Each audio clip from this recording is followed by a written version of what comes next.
Hi, and welcome back to another episode of The Sacred Scoop. I'm Dr. Carlos. I'm Simi. And today I thought we'd get into a topic which I think a lot of us probably tend to avoid because it can be really difficult, and that's grief. But I want to take a new spin on it, Simi. I want to talk about grief in terms of as we're navigating the changes of life, both those that we initiate and those that simply come about, the grief that arises as a result of the change that we need to undertake, right? The old patterns that we need to leave behind, the old beliefs that we have to leave behind. And at times, like the old versions of ourselves that, even though we know we're moving in a better direction, have been such a part of us, right? I'm wondering if this is something you can relate to in your own life. I can. I always go back to teachings, right? My mind is so wired that way these days. I love it. Let's hit us with it. Yeah. So Buddhism always talks about gross suffering and subtle suffering. Yes. And I think in the mainstream or as a society, we focus on the gross suffering, which is when someone passes away or you're going through a major life-changing event like a divorce or getting fired from a job. Yeah. As opposed to there's these subtle aspects of suffering that we don't necessarily pay attention to, or we just sort of say, well, I shouldn't be sad about that, right? We just assume that we're supposed to move on because it shouldn't be such a big deal. Yeah. So I can completely, we need to call it grief perhaps because it is letting go of something we used to be. Yeah. And an example for me would be, I was full-time teaching yoga at one point, and it was for like 2 years. I was just teaching yoga, very immersed in not just teaching, but also receiving the teachings from other teachers, workshops, and I was loving it. And at one point, I had to go back to a corporate job. Talk about resistance, right? And I am pretty sure I didn't process the grief of leaving behind something I was so attached to. Now I can see it because it's been a few years of that transition. But there is a level of attention that I should have given in that transition, which I didn't. And it'll keep coming up until you really pay attention to it and resolve it, right? Yeah. Thank you for sharing that. I recently sold my psychology practice after building it for almost 8 years. And this was a decision I knew I wanted to make when I found myself doing budgets and spreadsheets a couple of years ago and not doing the work I love of, coaching and counseling. I said, this was a great experience and I'm ready to move on. So as I was turning over all of the assets, all of the things to the new business owner for, so that she can sort of take over, I came across a lot of files on my computer. And one of those files was of the logos that I was contemplating when I first started my business. And next to that was the vision and the mission that I had created for my business, which I remember I was sitting at a Starbucks before I opened the bank account, before I even had a logo, and really sort of sat down and really poured myself into what I wanted this to be.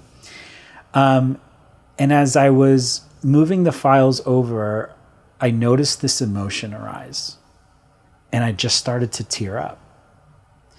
And I was sitting with an administrative assistant who was sort of new to the practice, and she noticed my emotion, and she's a counselor in training, so she's like, hey, what's coming up for you? And I said, yeah, just like a lot of gratitude, right, for what's about to happen, but also like there's a grief here, like of this letting go. Like I poured so much of myself into this business, like most of the furniture was built by me. Like all of the decorations were done by me. All of the hours, the blood, sweat, and tears that I put into this business, and now I'm like walking away because I want to, but still there was this beautiful little level of grief there too that I had to allow myself to experience and to feel, of this letting go. I think that's a beautiful practice. The more we connect with what's happening, what's coming up, I feel like we are able to move to the next chapter with curiosity. You know, I think you always share this, like that baggage that we keep taking with us. It gets heavier and heavier and heavier. Right. At one point, we're like, okay, I can't take it. What do I do with all of this? Yeah. So I love this practice of pausing and just going within and allowing ourselves to feel all the emotions that need to come out, right? And I think that word grief should be used in those type of situations. I think we should allow ourselves to use that word because there is a lot of grieving. So as a mother, you know, when a child is born, you know they're going to grow up, right? You're grateful that they are going to grow up, be healthy and be happy, but there's a lot of letting go. Like the first year, they need you so much all the time. And then the second or the third year, it shifts a little. And then by the time they're in their teen years, they don't need you as much, right? And then they go to college and they start their own family or whatever it is that they end up doing, moving away from home. In many ways, that's also grieving. Yes. Right? Absolutely. And we don't pause to acknowledge that part of us. We talk about it, like as mothers, when we all come together, we're like, oh, they're getting old. But we just say it, but we don't process it. Yeah. And for me personally, the more I pause and process, the less heavy it becomes to let go. So when the boys come home and then they say, hey, I'm doing this, if it was something that I did not necessarily align with, back in the days, I would have been like, what do you mean you're doing this? You can't, you know? Yeah. Now I'm more open. And even if I've had a certain idea of how life should play out for them, I'm able to release it a little bit faster because I acknowledge it. I'm like, okay, that part is going to be with me because I am a mother for life. Oh, that's so beautiful. My wife has this really beautiful way in which she does this. So we have a 3-year-old, and there'll be moments where, you know, she's interacting with my son, and then she'll just start crying. And I'll be like, what's going on? And she, you know, it's just like, oh, he won't be doing that anymore, right? It's almost like, or we'll be looking at some pictures and like, he won't say that word anymore. Or he won't eat with his spoon that way anymore. And I think you are right. It's a beautiful practice of like, can we allow those little moments, those little spaces for that grief to just flow through us versus not acknowledging it. Carrying it around, like you were saying, right? We know about this like symptom of like empty nest syndrome, right? Which is like when a parent, you know, when a child goes off to college finally or moves away from home, and there's just like this massive deterioration, like just this depression, this like overwhelming grief, because we haven't had the opportunities to let it go as it's coming up, right? And so I think it is a great tool. Not only with grief, with sadness, but with any of the, I'm always careful to not perpetuate the labeling of emotions of negative versus positive, but I think that's how a lot of us experience them. The negative emotions, the sadness, the grief, the shame that shows up for all of us in our lives. And if we sort of gave those more of a moment to be worked through, to be processed, to be experienced, I think we would be carrying a lot less of that around day to day.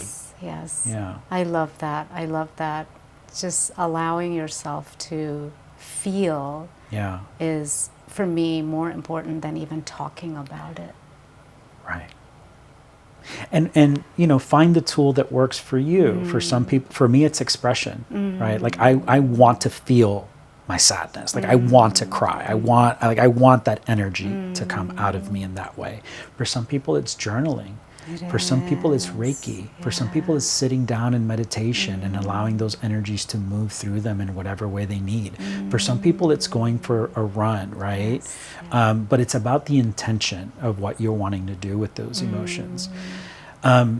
You know, I grew up in a household, and a lot of us grew up in cultures where the narrative around the negative emotions is pretty harsh, right? If you felt sadness, if you felt frustrated, if you felt afraid, you were often told, you know, suck it up, or what's wrong with you, or you're too sensitive, right? A lot of us have heard messages like that. And so I think what ended up happening for many of us, almost on an unconscious level, Simi, is that we started to bottle that stuff up because that's what we were told to do. But second, to feel a great deal of shame around even having the emotions. Now, the problem there is like those emotions don't go away, right? As an adult, we're still going to experience grief, disappointment, sadness, loss, right? I mean, the joy and the happiness too. But those we're not so aversive to.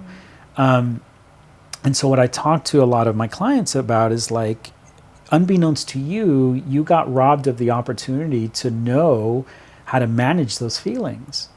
Like it wasn't modeled for us in a healthy way. So what we did is we created these big monsters that are behind the closet, right? Fear, oh my God. So a lot of the psychological and emotional suffering that I think we endure is the pushing away of this thing that we think we're not going to be able to endure.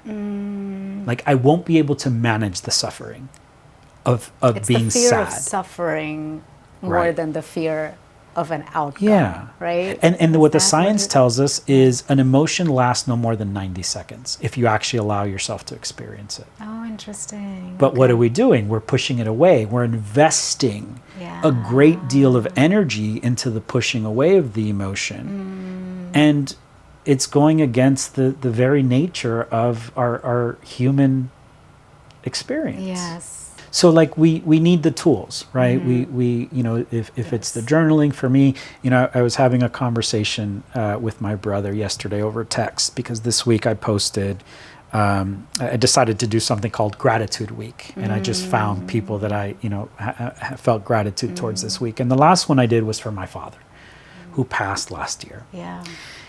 And the gratitude was, it was simply a reflection of the relationship that we maybe didn't have early on in my life. That was a bit of a struggle. There was a lot of back and forth. He was a very harsh and sort of just critical man, but a very loving one.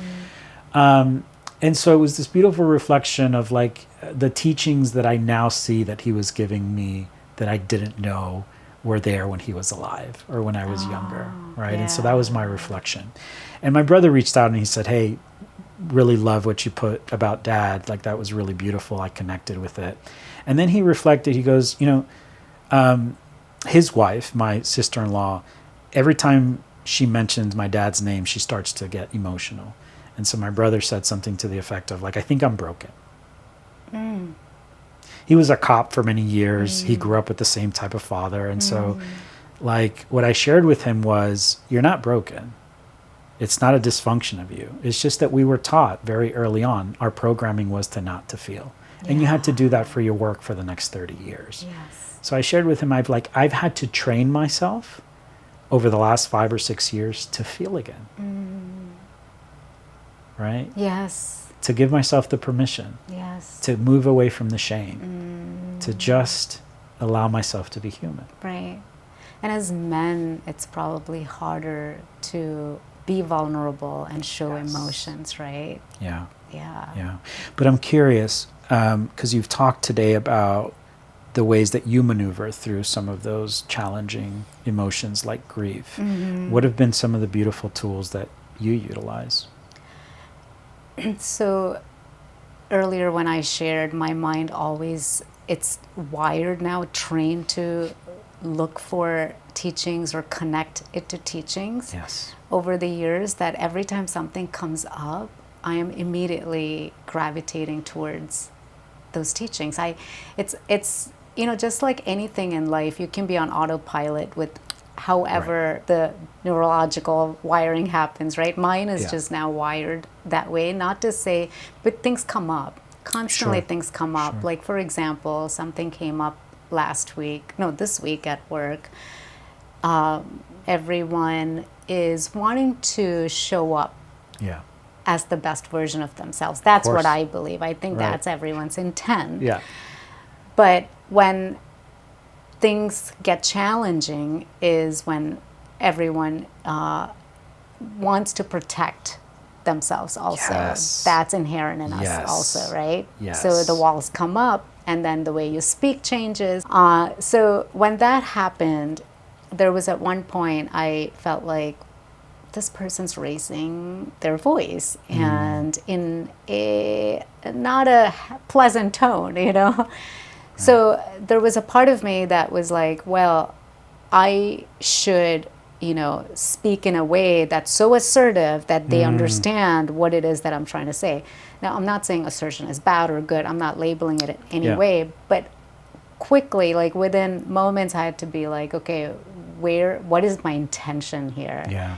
Is it to show that I am smarter than you or I am better than you? Right. And I have that in me, obviously, right? Because we always want to prove that, talk about perfectionism or talk about wanting to be right in relationships, wanting things to go our way.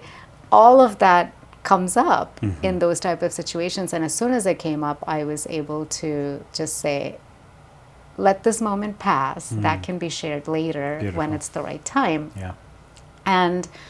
And those are like great practices for me. And there are times I have responded, maybe like 3 weeks ago, I responded immediately.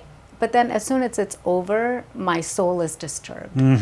I just know because that is not the right path for me. Right? That is just not the direction I want to go in the way I speak, in the way I want to live, because I believe in love. Yeah. And I believe we are all love. I believe that is the purest expression of our existence. And I want to gravitate towards that. And it's a journey. I'm a work in progress.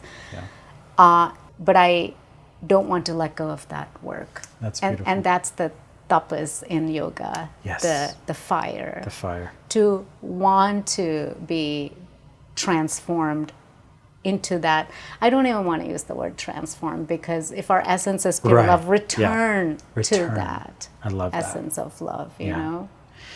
Yeah.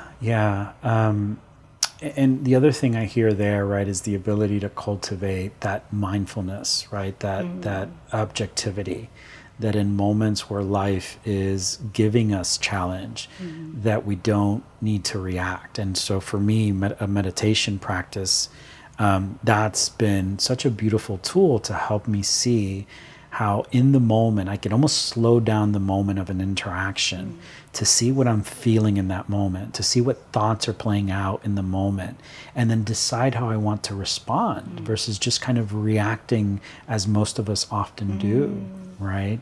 And so, so many great and beautiful practices out there to center us in that way. Yeah, and I want to add to what you were just sharing, because it's so beautiful to be able to pause, that you that you shared pause and respond instead of reacting. Yeah. The other practice that I have to do frequently is also being compassionate with myself when I don't react or respond the way I think I should have. Yes. And that is probably a practice that I have to really consciously make an effort, because I think the judgmental part of us is something that, at least personally, I struggle with. Yes. It's just in my own head, there's a way Simi should respond. Simi should talk, think, act, because Simi knows all these spiritual teachings, right? Like you, even with these teachings, you can put yourself in a box and think this is how you're supposed to respond. And then bringing that compassionate awareness over and over and over. Yeah.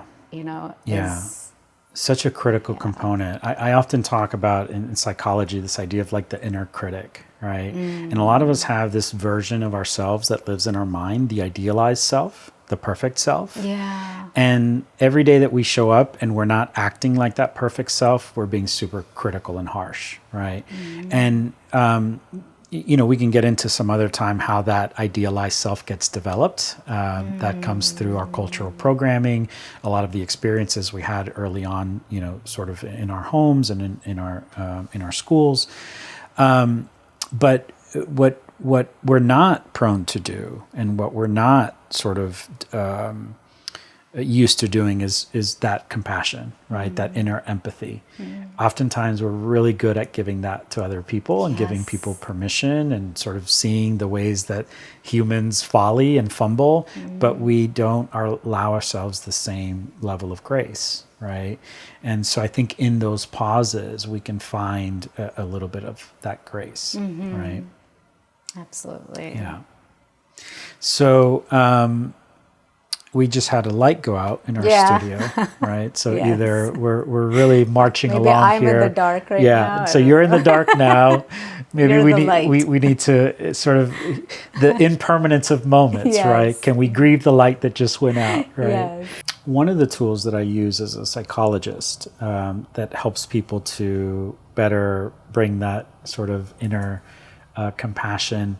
One is to make them a little bit more aware of that inner critic. And so often we'll explore a little bit, like, did they grow up in a home where there was really high expectations for achievement, where there was a lot of rigid rules, maybe around, any of the number of behaviors and things, right? Like that's just something that shows up for a lot of us. And so what I help people see is that the sort of internalized voice that they often hear is really a product of a often very critical parent or teacher that came along at some time in their life.